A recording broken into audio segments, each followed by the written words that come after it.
In this video, we're still talking about Coulomb's law, but in this video, we're going to be talking about the superposition principle, or how to apply the superposition principle in Coulomb's law. So, superposition principle.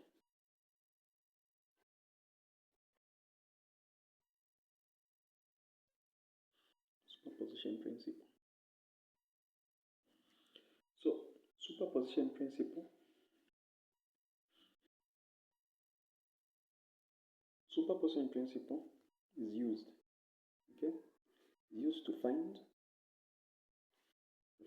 aggregate or net electrostatic force. Net electrostatic force. Net means total electrostatic force. Static force in a system involving more than two charges.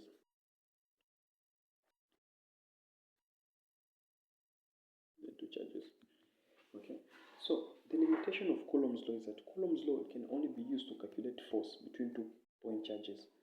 But the principle of superposition helps us to calculate force where there are more than two charges involved. Okay. So what is the superposition principle state? So the superposition principle states this.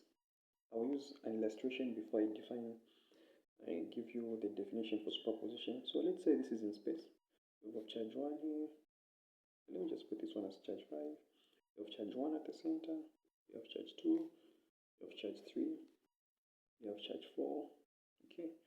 And any number of charges that you want, but I'll just use 5 so that you're able to understand. So the principle of superposition states that every point charge in space,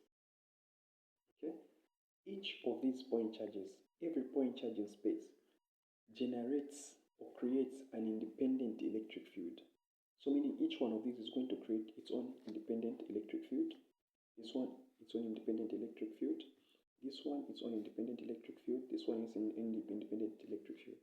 So the principle says that each charge is going to create its own independent electric field, independent of all the other charges in the same medium where it is.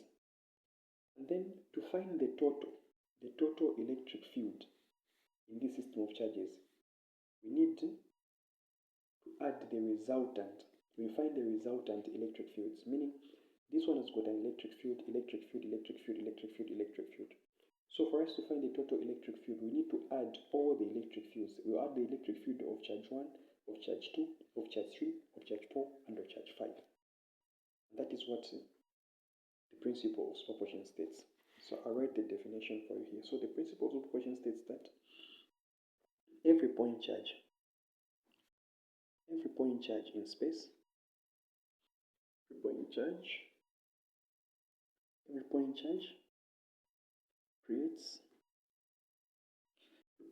creates an independent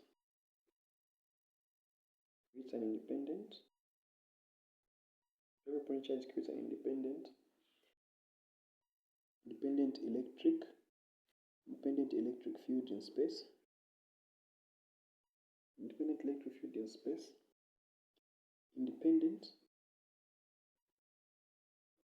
Independent of all other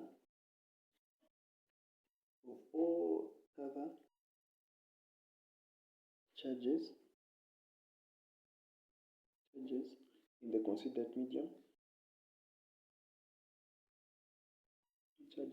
considered medium. Okay, and it says the resultant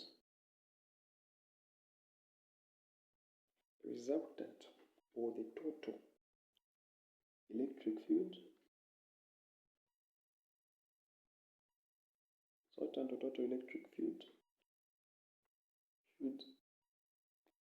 is the vector sum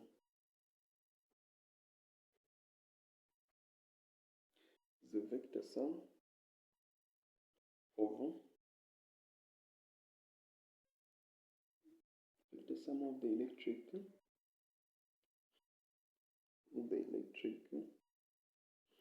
field. Vector sum of the electric fields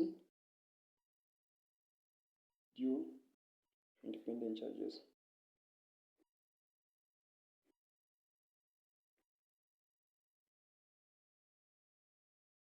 So it's as simple as that.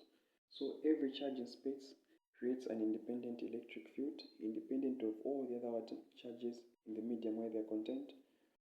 And to find the resultant electric field or the total electric field in that medium, we need to add all the individual electric fields created by each individual charge in that considered medium. And that is what the principle of superposition states. So I'll give an example. So if we have charge 1 and charge 2, right? And we want to find force between these two charges. The distance is d. We're just going to use Coulomb's law and say K is equal to Q1, Q2 over what? Over d squared. And then plug in the values for charge 1 and charge 2 and the separation distance. Put the values for K. Whatever we find in our calculation, that is the answer in Coulomb per watt, the meter squared. But however, if you have a system of charges, let's say 3 charges. There's charge 1 here, there's charge 2 here, and there's charge 3 here. Okay, so in this case, whenever there are more than 2 charges, Coulomb's law cannot be used to calculate that, because Coulomb's law is electrostatic force between 2-point charges, like in this case, just as 2-point charges. But in this case, we need to use the principle of superposition. So every time you have more than 2 charges in an isolated system of charges, you need to use the principle of what? Of superposition. So how do we use that principle? You still use Coulomb's law. So we're going to say between charge 1 and charge 2, right, there's going to be a force. We're going to call this force 1. Then between charge 2 and charge 3, there's going to be a force as well. We're going to call this one force 2. Then we're going to, between charge 3 and charge 1, there's going to be another force. We're going to call that force what? Force 3. So meaning, in this system of charges, there are going to be 3 forces operating at the same time. So the formula for Coulomb's law for superposition is going to be all the summation of all the forces here. So we're going to say force or net force is equal to force 1 plus force 2 plus force 3.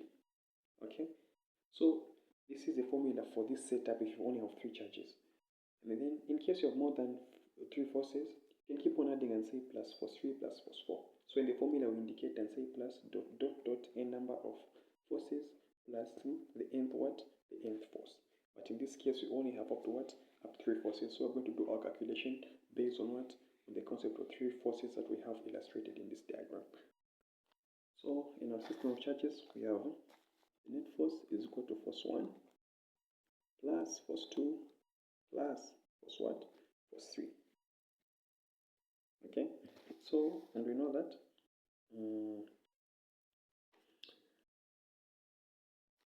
so we're going to say the net force is equal to, we know that the formula of force is going to be equal to K Q1 and charge 2 over their separation distance. Let's assume the separation distance there is a squared, plus here we're going to say K Q2 and Q3.